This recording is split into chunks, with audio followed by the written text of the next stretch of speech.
Greetings and salutations, and welcome everyone to Supernormal Film Society. Today we have another esteemed guest, a very good friend of mine, Kwanele Sosibo. It's good to see you, my brother. How are you doing? Right, John. Hey, Vincent, siyazama, bro. Bonsikhuluma nentshebe manje, yabo. Samkwenza siba samboy party beard gang. Hey, Gray. I like the knot, bro. Did you do that knot yourself? You roasting me? It's good. No, I like the knot. Yeah, thanks, my brother. I appreciate it. I did it myself. It's The job board. pretty tight, you know.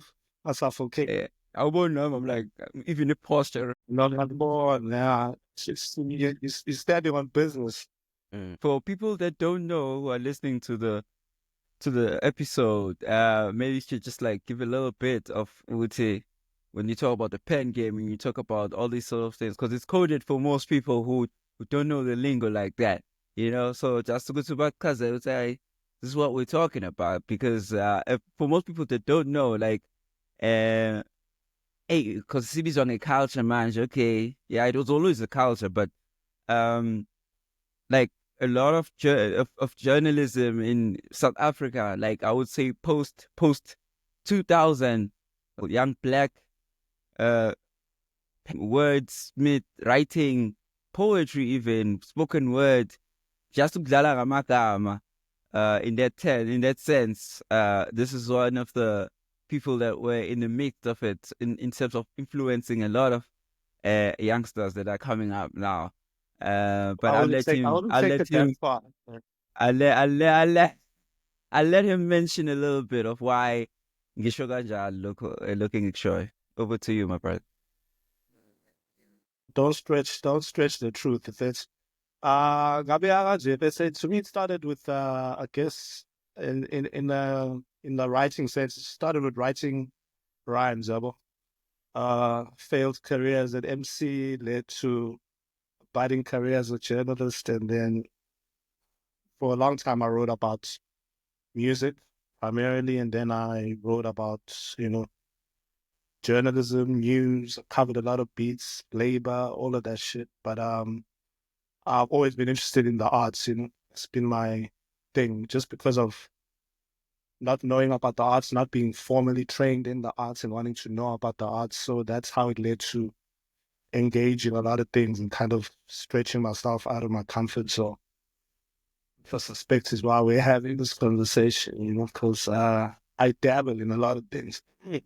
But I wouldn't say like, I've mastered them, but I do try to cultivate my own voice in approaching these topics. So I think that's when you work on that scale, I think nobody can tell you that you're right or wrong. Like, you're just trying to cultivate a point of view. So I think that's what I've been on, and it's just a lifelong quest. So that's how it goes for me. Yeah. Appreciate it, my brother.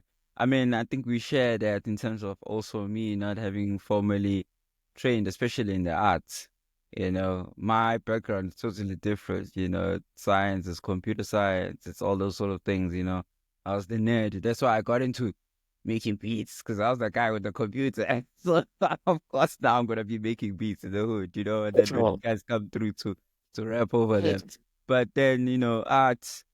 I got better at it, but it was more just also a lot of surrounding myself with people like yourself, like oh man, like other people as well, like even MCs and Sakura, like people who are like who've got good taste. You know, they helped me a lot to also now improve. But also, Mm. I just had my own way of dealing with this and trying to, as you know, when we were growing up, a lot of doors were closed, so we had to kind of dig, and that digging made you even hungrier because you were putting effort in acquiring knowledge and a way of working. So Right. you held it very close and you took it And very serious. I can say that hip hop showed me that knowledge can come from anywhere. Chavo. There's a song by Bunny Wailer, to any black hat man. See, wisdom is found in the simplest places in the nick of time, man. Yeah. So that's been my kind of inclination throughout my life. And then there's an MC. I can't remember who drops this line, but it's the jewels can get unexpectedly dropped. It's up to you to choose. You can pick them up or not. Oh man. So those two things are similar. Mm. So I Very grew up. true. I grew up learning from lyrics, my man, and I'm not ashamed to say that. It's brought me to where I am. That's so cool. Ouch. That's so for the couch. No, Yeah, no. but we took the shit for serious, for real. Yeah. Can you also just share with us like where your origins? I believe you are also a KZN native like myself, correct? Mm.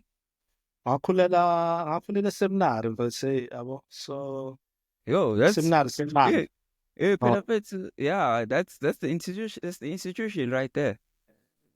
I know. So yabo yonke lento de yamakholwa nani nani mission schools and all of Yeah. that. My mom actually went to school there in the 60s. I think she did her matric in 1968. Yabo. And then she went to study nursing or whatever. But in 1980 she took a job there. I think I was a couple of months old, and I think in her wisdom, she decided that it would be a safe environment to raise us. So I also grew up like in a inside a school. I think for the first 16, 17 years of my life, grew up there and just watching my mother take care of other children as well as myself. Very early on, I was shipped off to boarding school, though. I went to Little Flower, KwaZulu. So I kind of moved into, I was socialized into coloredness, to put it bluntly.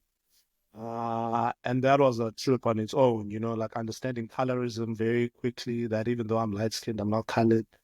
I'm Bekio, all those things, but that all those social dynamics were kind of very informative to me. Accents, learning how to opt into accents, you had to speak a certain way. Can't, can't almost talk like a Bekio, Uh, So that was like a formative experience to me. And then obviously after that in high school, early 90s, I think 91, going 92, going to a Model C school and also now having to assimilate it to like a white environment. All of that shit I think kind of made me gravitate towards like any form of like black culture or, you know, primarily hip hop became like an expression for that of opting out of whiteness and into something that I could relate to. Yeah, well, so that's why I hung on to this thing like for dear life, even till today, to some extent. Yeah, well. And then obviously I met a lot of influential friends who influenced me into the music as well. And then you know, led into rapping, led into like playing basketball as well. In fact, we were of the class that introduced the sporting code to Glen because we didn't want to play rugby. Well, I didn't. Didn't uh, want to play cricket. Didn't want to, didn't want to resistance was key, and how to live that resistance as a life. So I think that was an expression of that. Then I didn't matriculate in Glenwood. I got kicked out of Glenwood. And then I went into like an urban inner city type of school environment. And the thing I remember about that period in my life, this was for grade 11 and 12. It's like I met other outcasts and other rebels, kids who'd been expelled out of other schools.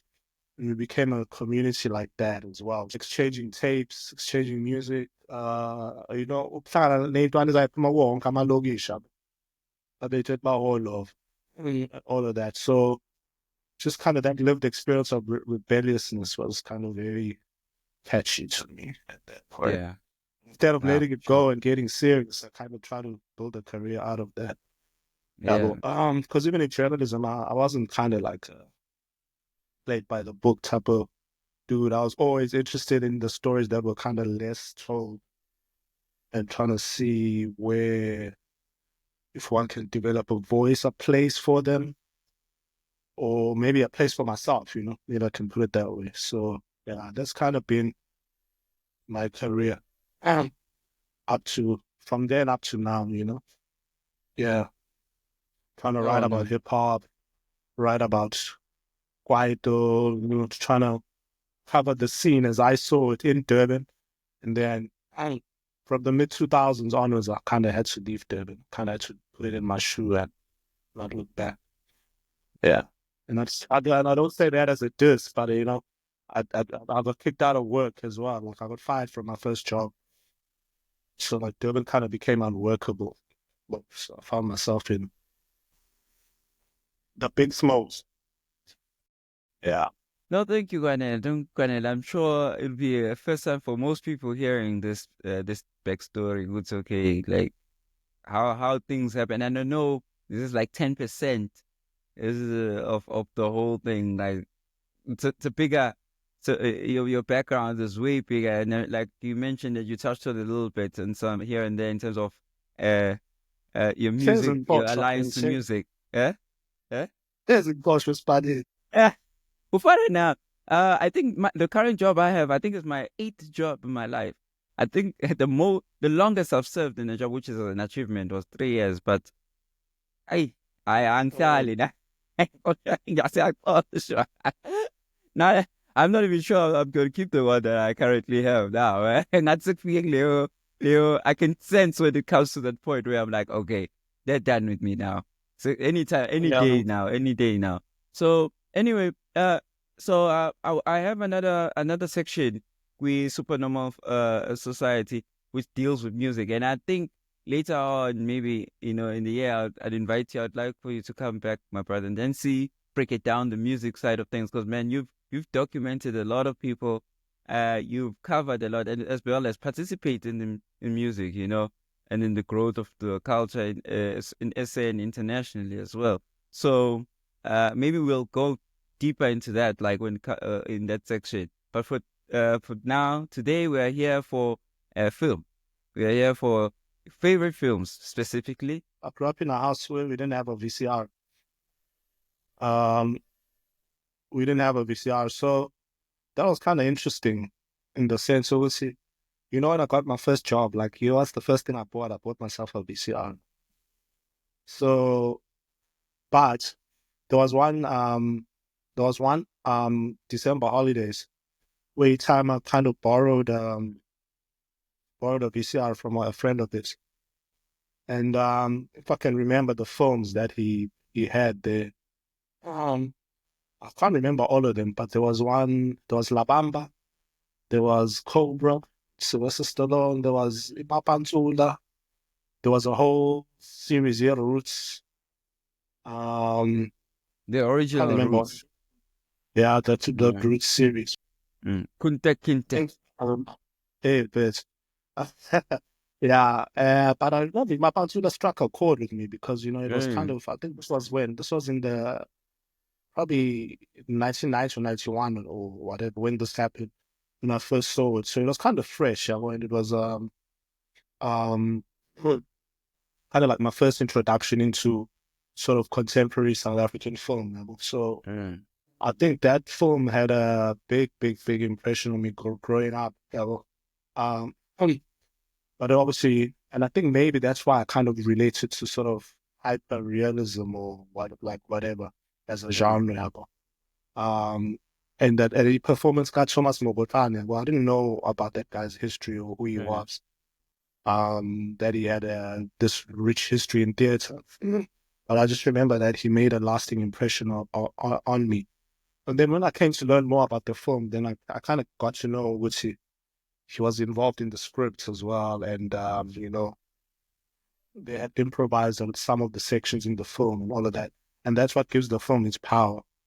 But anyway, moving along, obviously, this was the early 90s as well. And then Juice was another one that like had a big impression on me. Even before I knew who Tupac was, I remember going with some of my friends to watch that. And really later on, Boys in the Hood, etc., New Jack City, all of those kind of early hip hop films from sort of the so-called 90s Renaissance. But then when I started working, um, like I said, one of my first jobs was I kind of got adopted by the arts department of the Sunday Tribune. I think I did a couple of months there on some kind of training. And that kind of got me into more like sort of art house cinema and all of that. Mm. Right. And also there was the guy who was working there on Shane Moodley. He was, I think, part of the editorial team that was involved with Diff. I think at some point he was probably the director of Diff or something like that, the Yes, creative yes, he director. was. He was at some point So, director so of the. then, Yeah. so that's when I started to kind of develop a taste for film, but not necessarily the language to critique film, even though, I was around people who were doing that. So maybe it was kind of seeping in by osmosis. Um, but when you asked me to do this chat, one of the first films that came to me in my mind that stood out to me, I think I watched it probably early 2000s. I can't remember, maybe mid 2000s, early 2000s. But I remember I was still in Durban, so it would have been early 2000s. It was Last Days. I think this was probably in the beginning of the DVD era, even probably still the VCR era, the VHS era. It Last Days, but so it's by Gus Van Sant. So Gus Van Sant, So we're I don't getting know when into the top five now, right? In no yeah, particular so I'm just order. taking you down. So Yeah, I'm we'll just start. taking, Okay, there's no so this is number particular one. order. Okay, Yeah, you can say that. Last Days. Last Days, I don't think there's an order, but obviously Last Days is embedded somewhere in my head for some reason. Mm, mm, Um, the thing about it was that I think it was kind of unconventional in the sense that it's based on, not based on, but inspired by, the demise of a famous rock star, Kurt Cobain in this case. Um, and So what Gus Van Sant did, I think he didn't want to kind of do it like a chronological thing or like base it too closely on the guy. So it's kind of like there's a loose and perhaps tenuous connection to the dude, and maybe the connection doesn't even exist at all in terms of like facts or like um, faithfulness to the story. So I don't think he's trying to play it faithful to the story. So what it allows him to do is to kind of like drop all the other pretenses of what a film should be. And then it's kind of like this film where almost nothing happens ever, in the sense that the character hardly speaks, the main character. So he lives in this castle and he's surrounded by, I wouldn't even say bandmates, it's more like hangers on. And he's just kind of, the one thing that gives us a clue to what's happening in his life is that he gets a phone call from an agent who wants him to commit to this tour. I think on the phone is like a bandmate with like a booking agent or something. And they're trying to get him to commit to this tour, and he just kind of listens to the call, and he says nothing, and then he just drops the call. So you get the sense of, okay, this guy's fatigued. He's kind of tired of this milieu that he's in, and he's kind of like trying to find a way to escape. And he's incredibly isolated. He hardly speaks. We just kind of see him ambling through this house and sort of bumping into the people that are there. And he's like completely disassociated. But I think what the director's trying to do, maybe filmically or the DOP and all of that, I think they're trying to kind of um make the outside world kind of mimic his inner world. So we mm, just kind mm, of mm, see the still mm, sort of frames of the environment. And uyabaleka futhi uma bethi bazofika bazomlanda agape besabaleka. So it's like the castle is set in this kind of like natural lush environment, and he runs into the bush, into the water or whatever. He's just kind of agapa straight. mm. Some So you so kind of see surreal these moments. realism sort of thing, Yeah, like mm, cross, yeah. kind of thing. But Gus is, is one of them. He's one of them guys. Well, Mthembu guys. So I'm Completely. particularly interested in. I'm particularly interested why this particular film, because he's got quite a heavy filmography. But this particular one, I Yeah. know when because you sent me the list a bit earlier on, which I always try to avoid because I also want to be pleasantly surprised when we are chatting. But the only connection I could make was, because it's based on music, and music is one of your major you know um you know things, your interests. But is there anything above that? Why, is there anything Yeah. more? Yeah. So my connection to films is purely subjective. So I think with this one, maybe. it's like, you know, I know this is a theme in Gus's work, like the whole Mm, outsider figure. I mm, think I think I relate to the world and society like that, so I can identify with that character. I'm kind of like you're always like outside watching the world kind of move by you, mm, and you kind of flit between being an insider and an outsider. mm, So I think a lot of the writing that I've done kind of trades on that insider outsider dynamic as well. So I kind of understand being inside and kind of looking from the outside in. So I kind of and the representation, the attempt, in some cases, the futile attempt to try to represent that is kind of very intriguing, and it's kind of also insightful and revealing, like how mm, somebody tries to portray that. So I think it's a very artful film in that sense, where it's like the environment this guy is trapped in is also in some way speaking back to this. There's a dynamic relationship between the two, the environment and the subject. mm, mm, Because even right at the very end of the film, like he kind of tries to emerge out of his own body, mm, and mm, in other words, like suicide or something. But he mm, exits his own body out of his own will. You can kind of see that happening, and it's just. And I know a lot of people slated it and hated that film, but it's like a film where nothing happens, but also everything happens at the same time. mm, And as somebody who lives in his head a lot, when from the writing process, like a lot, I realized that maybe why I've become so good at writing is because like a lot of it kind of happens in the head before it mm, even gets onto the page. mm. So those dynamics that Yeah. draw me to that film. Like, I didn't realize this until Mm, you asked me mm. to think about some films. Yeah. Yeah, Yeah. the guy who plays, I think his name is Blake in the film, right? He's the lead character.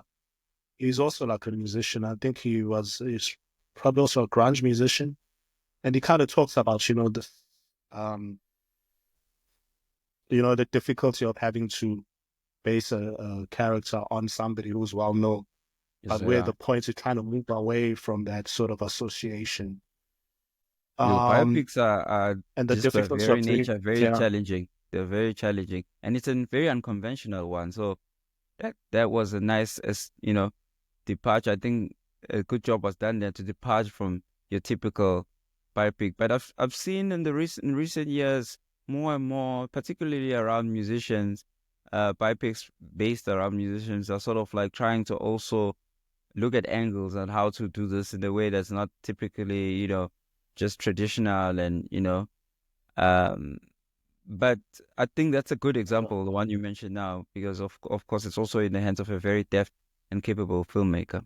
And then in terms of and the your thing is other that, four, oh, we can still discuss this, yeah, yes? no, the thing Mm-hmm. is about Gus, I know he's got a lot of films. I actually haven't seen some of his more well-known ones. I think I've seen probably Good Will Hunting, but I don't remember seeing it.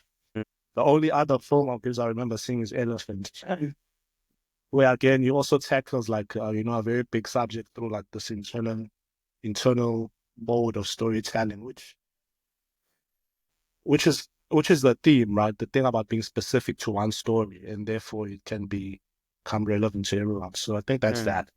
mm, In terms of the other one, I'm not there. I'm mm, not there is kind of mm, based on Bob Dylan, right? But it's not. I don't think it's attempting to be a biopic at all, mm-hmm, much like Last Days. So I'm not there. The director is Todd Haynes. So the thing about the I'm not there is that what it reminds me of is, I started keeping a dream diary. I used to do this in the early 2000s. I Well, used Ned, to keep a diary. you're a nerd, man. Just like admit it. You're a nerd. You try not to be like try to be all street. Nah, man. Keeping dream diaries. Okay, homie. Yeah, that's Oh, one. it's because I'm trying to get better. Yeah, yeah. That's Trying to get better. Holy lap. So yeah, that thing. In terms for this area is just how much your life when you're away. how much is connected to obviously your subconscious, and how much the dreams are actually like they like a composite of your preoccupations and so forth, So um because it kind of tells these stories, kind of like six almost disjointed stories, but they also try to tie a thread through these stories. Kind of like in a dream, you'll have like a piece of this reality and a piece of that reality, and they kind of don't make sense. You kind of know who the person you might have been with in the dream, or you don't know. You kind of, you can sense which it felt like this person, and like, that person kind of don't remember the conversation, or it might kind of tie back. So that's the only way I can approximate the structure of this film, where it's like Bob Dylan doesn't even, they might feature some of his music in the film, but yeah, now Uvela for like just 30 seconds or so at the end of the film. So it tries to piece together his milieu in some way, through various characters and various characters being portrayed, and characters that are kind of tangentially linked through him and through his lineage as an artist. Yeah. Somewhat akin So to his it's kind of like an writing in a exploded way, because diagram. also, yeah. Oh, Mm. yeah. No, so No, go sorry, back. like, so somewhat, kind of like how he is. In fact, his writing, his work is almost like that as well. His lyrics, his writing is almost has that dreamlike disconnectedness. Um, Mm. making how can I say, connections that seem very disparate, but at the same time they kind of like zasangana in somehow. I think maybe that was what, because I've seen that particular film you're talking about right now, this one, and I feel unlike Last Days, which I need to see. When you mentioned it, I was like, okay, I need to see, because I've seen a lot of Gas, but I hadn't seen that one. Um, yeah, but that gave me that sense, because I listened to, I wouldn't say a lot of Bob Dylan, but I listened to quite substantial amount growing up, and I could see most of his stuff would work even just without the music as poems. Just like it was, his songwriting was Mm. also very strong for me. So uh, I got that sense when I watched this film back then. I hope I'm still remembering it as well, but Yeah. it felt correctly. But it felt like he's writing like Bob Dylan's writing, how he would write his life story if we were to write it as well, Sure. like in his songs. Yeah. And also the thing about this guy is he's got like so many films made about his life. And there's a new biopic on him, The which I one I haven't think seen. is Timothy Chalamet or something. I hope I'm correct there. I think he's acting as he's gonna act as Bob Dylan. Yeah, yeah. I haven't seen. I'm not sure even if it's out yet. But yeah, you're right. It's good. It's one of those guys who has like those people who have quite a lot of biopics and stories You on know, his life. Yeah. that no good best to me that I don't care much for Bob Dylan in terms of Nkulu was the only Mm, connection I had with Bob Dylan was that Jimi Hendrix was a Bob Dylan fan. And I know he covered all along the Watchtower. mm, So I know him tangentially through my mm, love for music, but I don't really know his music. yeah. It's the little I know. So it's appropriate for me to cling on to a form like that because, it's associative, it's not direct, and I'm Mm, not necessarily interested in the facts of his mm, life. I'm interested yeah. in the ephemera of his life, so to speak. So it works in that way for me. But it's Mm. also about the writing process, the disjointedness of it, and how, the mind works, I suppose. Okay, so and then number three, third one. Okay. Number three, I hate listing it in this way. I it's wish you and could I'm just pretty flow clever. into. Yeah, but it is what it is. Yeah, Yeah. yeah, yeah. Well, I'll insist on at least. Hey, Number Blitz. three is a difficult one because even the film itself, and Alomji Dafuti had a bit of a difficult life. Jimi Hendrix. There's a common And the thing theme with about Uchi your is that, yeah, selections so far. There's a common theme with your selections so far. yeah, Bob it's something like, Dylan, well, Hendrix. they're all Oh, guitar players. who was the first one we spoke about? That's what. Who? That's the one thing. Kurt The one Cobain. based on Kurt Cobain's last days. Yeah. Yeah. I guess the theme is these people are maybe in the public sphere and they're reluctant about it in some way. Mm, Like I'm saying, I could stretch it and draw a thread to kind of my life, and because yeah. like I said, that's how I relate to film. I haven't necessarily studied film, and I just kind of relate to the human thread in the story. Mm, So Lendo Jimmy, it's all is by my side, right? mm. And the thing about this movie, I think maybe it became what it is by default, in the sense Mm. that And that's a the fairly estates recent that one you too. built. Yeah, it's the one where Andre Mm, 3000 plays Jim. mm, mm. I'm gonna ask how I you don't feel know, it might about have been. Andre 3000's acting later, but let's. Uh,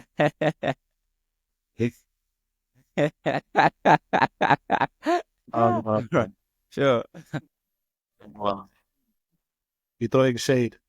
No, So I think, no, it's a film. It's a um, film. Show. I mean, like, we can talk about these things. oh, for But sure. let's speak about the film first. Yeah, let's speak about the film. I also agree it's a good film. It's a Well, very good work. it's I think the main thing about this film, this is my sentiment from it, is that kind of becomes the film it is by by um by a kind of an obstacle that is trying to circumvent, right? And it's a big obstacle that the estates that Jimi Hendrix didn't give them the music, give them the rights to the music. So in the whole movie, you don't hear a Jimi Hendrix song at all. So I think what that kind of does is it kind of forces the story to be like contained in setting and in its ambitions. Yeah, well, so it kind of focuses, I think, on that period when he kind of goes to London. He's discovered in New York, discovered, so to say, playing in New York in the East Village or something like that. And by one Keith Richards' girlfriend, she kind of puts him on to Chaz Chandler, who becomes his manager, and they take him to England. And then in England, he kind of blows the whole scene apart. And then he kind of forms the band, and then he kind of goes to the Monterey Pop Festival. So that's that period it covers, which I think is probably like the period of a year, a year and a bit or something. To where he releases Are You Experienced, and he forms the band. So it's kind of those contained sort of settings, obviously. And I was surprised to learn that it's got a black director. It's John Ridley. He has the best. The thing about the film, obviously, Ishan Jimi Hendrix, obviously his legacy is contested, right? Because he Mm-hmm. comes from a blues environment and Mm, is picked up by these white managers and surrounded by these white dudes who are part of like the English rock scene, you know, um, psychedelic scene and all of that stuff. And you can kind of feel that tension in the film. Well, the thing about Lomjit, I think it played the chitlin circuit quite heavily before he tried to make it out on his own. mm, Um, and I think when he was playing in the Greenwich Village scene, I think it was kind of like maybe a very mixed scene, but maybe kind of predominantly kind of white folk rock experimental scene, something like that. Not too sure. But he had quit the chitlin circuit because he was a sideman playing for some point Little Richard even, but Curtis Knight, all these kind of sort of R&B, like rock, black rock and roll type of acts. So he'd been around. He knew what was up. Nah, I think he was trying to play the chameleon game. Would see when around, when in Rome, do as the Romans do. yeah, yeah. So I think he was astute, but he played naive. So interesting kind of cat in that sense. Because by the late 60s, he took off the process. Like 69, 70, he was rocking a furl, made sure he's going to roll with two black musicians, Mm, started the mm, band of gypsies. So, I mean, if I were to make a movie about Jimmy, I'd kind of make a movie about that transformation mm. with what was The happening, who was in his ear. Because I'm actually yeah. in his ear, but I'm like, yo, drop the shit. and his management actually kind of pull him back into that Yeah. whole thing. So yeah. So anyway, that yeah. So that film is limited in that sense. I would say picks and chooses. Well, maybe it's because you know how do you represent this guy's career later on without being able to play his music. Mm. But it does kind of try to have a psychedelic type of look and feel, yeah, but in terms of how the scenes are sequenced and this idea of synesthesia, yeah, in terms of like the colors of the film. Yeah, but it does have some things going for it, but hey, the compa thing is too hard to ignore. Yeah, well, so it's a bit of a touch and go, that film. Nah. All right, and then But we are on as to. far as, Oh, okay. Mhm. can I give you two more? Sure, you do I give you have two two more. more remaining, Vele. Yeah, you have two more to share Because with I was us. trying to think of them as a theme. To do that successfully, I might have to add another one. So the other one, don't laugh at me, right? Nah, This is man, my we're not coming of judging. age story. So in 1998, the film Slam, Mm. Slam, Slam. Why you think so? Hey, I was gonna, Yeah, there was a tell. Let's see. There was, bro. which That you the rating estates around there. So, uh, but, no, cool. we just mere mortals out here, scratching the surface. But That's the template. That's seminal work. That's like I'll tell you that why I started like Slam. that pushes. I might be wrong, and I'm sure I am wrong. And that's the thing with doing these sort of things that go and get recorded into the space, into the ether, And into the cyberspace, go to because then you get Amanje. These called up. are these Yeah, are to his a, top watching yeah, films. and then I mean, like people need to calm down. This is train of thought. This is you know, Yeah, and this also is why we're doing these how sort do of you say things. it's not even train Yeah, of thoughts. I mean, it's stream of consciousness. stream of consciousness. Thank you. Yeah. What sauce and you Ngicabangela get at the ukweli same manje time. ukweli. Yeah, true. And how would it, but you can correct me, Gwane, because I think you have better information on this. I think even the to call that subgenre of poetry or spoken word slam might have originated from this film, the Saul Williams film. Because I had never heard someone call that slamming until I saw the film and I heard them calling it slam poetry.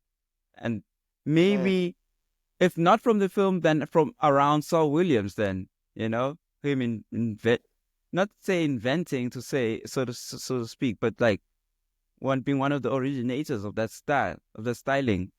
I don't know if I'm wrong there, but I don't know. for I me, it's think that the important. slap thing Or to name has it a slamming competitive. He's saying that it was impacted by by hip. slam poetry, by hip hop. No, No, definitely it was no, impacted which the by hip. art form is comes from people having already been MCs. You know what I mean? No, definitely that's a given. But the terminology slam and associating that with that style Mm. of poetry and everything, I had never seen it done in the way that it was done during the film. Now, And then afterwards, it now that was started my generating. introduction. That's the thing. Yeah, that's what I'm trying to say. It was very, yeah, and putting a It was my solid introduction to the label on scene. it. Yeah, Yeah. Okay, cool.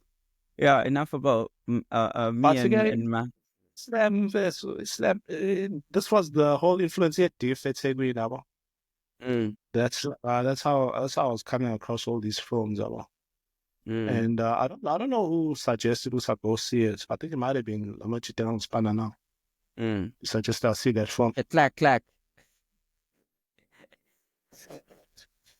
You know what the thing about that film is it's Yeah. that it's always an interesting dynamic on the screen when people are playing themselves, and because I believe even some of the people in the prison were playing themselves. I didn't know, Yeah. obviously, the guy he rhymes within the one of the scenes where they go back and forth. That guy was actually in jail for murder, and he was like I he read was that picked somewhere out as of the well. juvenile Yeah. section Yeah. of the prison, and that's Yeah. heard him rhyming, and then he called him on, brought him onto the set. So I don't know. I think that kicked off my fascination with like prison films to some extent. but maybe I'm lying. I remember the time I was into Papillon back in the days. I don't know if you Mm, remember, heard of mm, that film. Yeah, well, and the thing about the prison film, obviously, is that it's kind of like a metaphor for just the outside world. Yeah, well. So that confinement is really you can stretch it out to like as being representative of life on mm, the outside. Actually, as you know, it's a mm. Hey, yeah. Does it double? Yeah, like a yeah, past yeah. apparently. Yeah, so I kind of just like the dynamic of what that sense of confinement brings out of people. Sometimes it can elevate you to being your best self, yabo.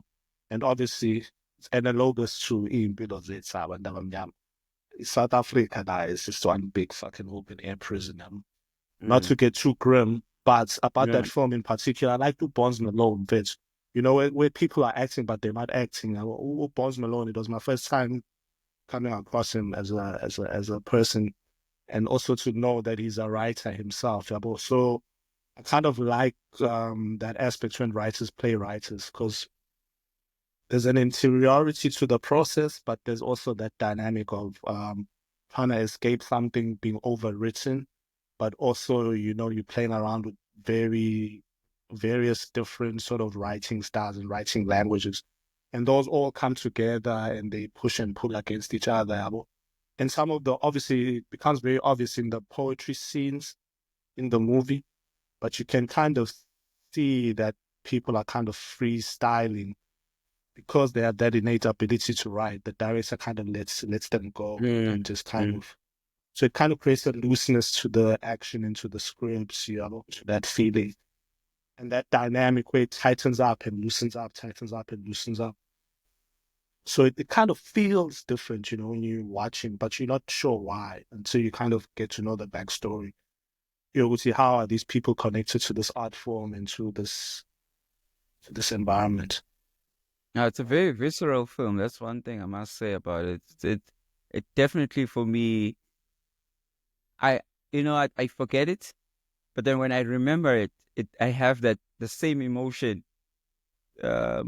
sort of like reaction when like even in my thoughts, like when I first Yeah. saw it. It's one of those when it comes back, it's vivid. It's like, oh, Slam is that movie. Yeah, film, I definitely, mean, definitely. remember Bosia, the Asian guy in Mm, when he's caught up in jail. And you can yeah, kind of see like he's kind of like overacting, yeah, you know. yeah. I mean, like those different flows of like how like people's proficiency in a particular skill and how it's kind of like it's workshopped. It's almost like you're watching what is like a theater thing. Yeah, what added to my interest as well, like my fascination about it was also from in my on my part was I had just seen Oz. Remember, I don't know if you recall Oz, the series, and I was The so series. into that. Yeah, I was so into that. So like in terms of prison, films and television, and it was like it was just getting a resurgence in those late '90s sort of that era.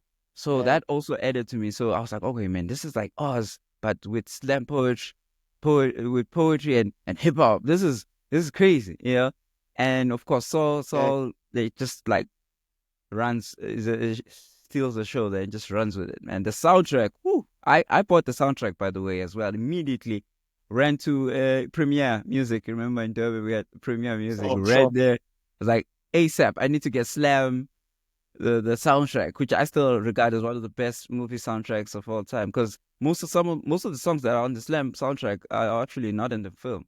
They were just which yeah, and they're amazing. Yeah, khona imfethu ethanda uyibuka kuthiwa i-Sing Sing. Sing, You sing, must yeah. watch it, ngoba as you got access to everything.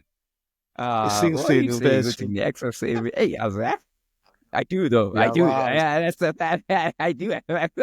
Yeah, and that's no lie. Yeah, I'm gonna check this. Sing Sing, yeah, Mm-hmm. Coleman Domingo. Mm-hmm. So again, it's the same similar type of vibe, yeah, where it's like these cats are part of like it's called a Rehab Through Arts group. So they make theater in prison now. So Stories are corn, they in Sing Sing. I don't know where Sing Sing is, which I think it might be somewhere on the East Coast. I'm not sure. At the prison. So Lamachi Dalawa, Divine Eye. Mm. Divine Eye, Leg Lega. Hey, yeah. And in prison, that's a real thing. But Samachita actually, Mm. some of them actually survive by grouping together or actually turning to Islam through that whole vibe.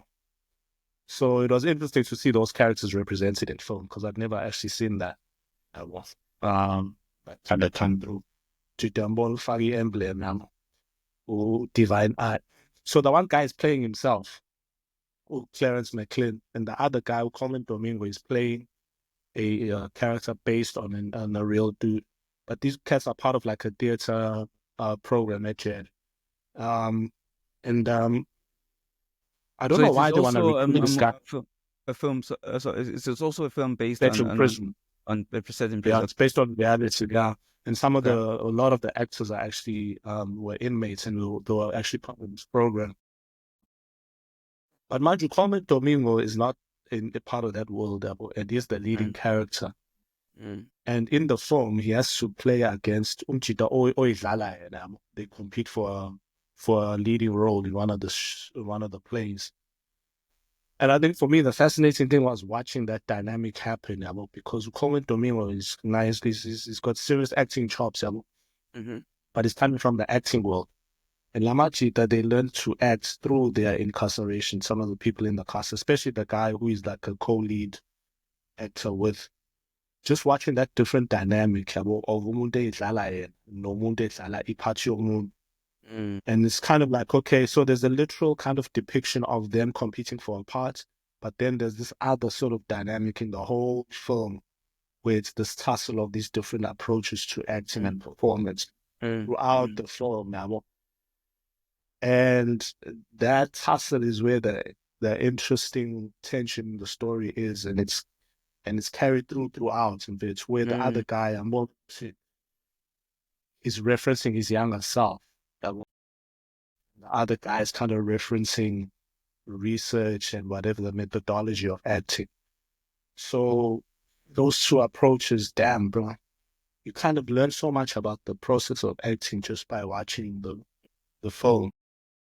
So, and I know, Woodsy, um, obviously the story is compressed because obviously, so many people were involved in this program. I'm sure Lamanda Babe involved in this arts program. Maybe more than feeling sure they feel some type of way about how Mm. it's represented. But Mm. us, of the outsiders, but yeah, no, that film, that guy's performance is life changing. Right, it was the first time Mm. seeing him act. Mm. Clarence McLean, and apparently Mm. he's gonna do more acting. Freedom is really, and then the South Africa, the question that we deal with all the time is, what does it mean to be quote unquote free? Mm. And that, I guess, maybe for me, the prison movie becomes a way to kind of think about these things. Mm. Ngoba labantu base-cage nabo, and you have to create freedom for yourself, man. Because kind of left in the lurch with a flag and a fucked up national anthem. You have to Mm. make your own way out of that whole Yeah. mess. Yeah. Yeah. So, it's become heights of exploration for me, like cinema approach. Most of your Oh, selections, Kwanele, are tortured souls, so to speak. Tortured souls. I'm I'm worried, Kwanele. Are you okay? Yeah, it's that. I guess that. No, but like, what's the very only thing that interesting tortures me? to your selection. Yeah. The only thing that tortures me is the writing process. It's the writing process. Because it's torture some or torturing because you try to, and I know that trajectories are not linear, but I try to make sure that something man is better than the last thing. Mm. Mm. So there's a lot of kind of internal work that goes into that show. Yeah. Yeah. But that's the And only way to sometimes it's get better obviously an as well. impossible task. It's an impossible task. Yeah. But I that's think the thing to remember about films is that they pieces of writing. definitely. That's No, the tangent has been khuluma noSibukada the other day, yabo. Yazi uthini mm, umtshiti? mm, Uthi and I was always thinking about the role of vocals with Gqom. What role do vocals play in this music? mm-hmm. Yeah. Because they came through with a different template. So the vocal had to play a specific role, and it wasn't to say too much. It was to say just enough for you to be situated. You know, probably GPS yokuthi Yeah, it's loud. just enough. Yabo, ukungena eklasini yabo.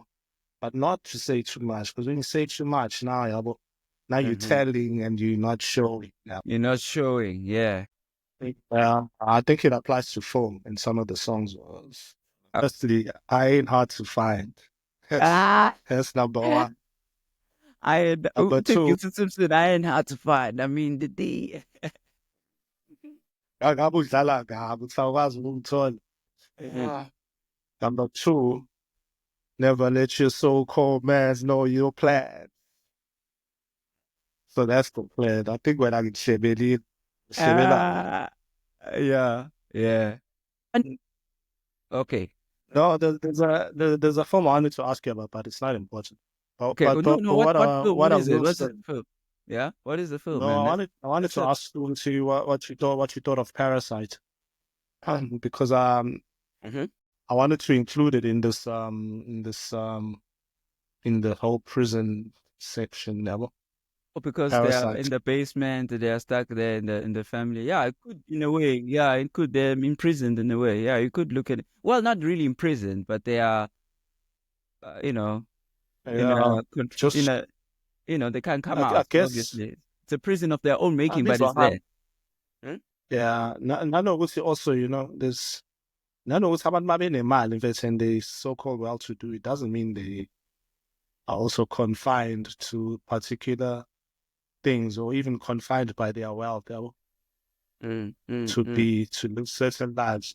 And that's not to be too esoteric or whatever, but maningi amajele esizakhelayo la mfethu. Just mhlawumbe siyathuthuka noma siyaphambili kanti Yeah, uyayivalela. yeah. Yeah. So you're asking my thoughts about Parasite. Huge fan. So even when they were announcing and they were saying ukuthi izophuma a Parasite, I was already like, okay, man, it's going to be another banger. Because, man, the guy is only got I'm a heavy hitters. He doesn't mess around. In fact, Parasite in his filmography actually is right up there. But I would put it maybe at like number 4 if I were to do like a top, maybe let's say I want to do a weird number like 7. At top 5, I would put it maybe at 3 or a 4. He's got some. He's got some In his filmography. Western audience. You see, you made it to that. Yeah, yeah. Goes hard. It goes hard in other films. Like there's a film of his called Mother.